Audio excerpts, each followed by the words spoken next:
জেলা সদরের লেবুতলা গ্রামে জঙ্গি আস্তানায় অভিযান শেষ হয়েছে।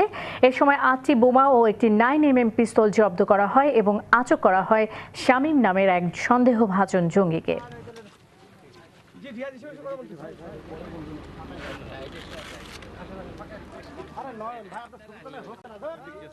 আত্মঘাতী হিসেবে সে আমার ওসি যিনি কবির তাকে ধরে ফেলতে চায় এবং ধরে ফেলতে চাইলে সে চালাকি করে এবং ওসি যথেষ্ট বলিষ্ঠ এবং সুন্দরভাবে সে তাকে লাথি দিয়ে ফেলে দেয়।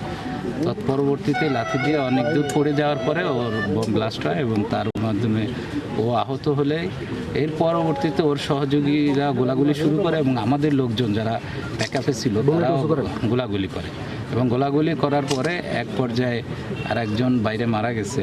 কাউন্টার টেরোরিজমের বোম ডিসপোজাল টিম ঢাকা থেকে রওনা হয়েছে, কাছাকাছি চলে আসছে। তারা আসলে বাকি অপারেশন চলতে থাকবে।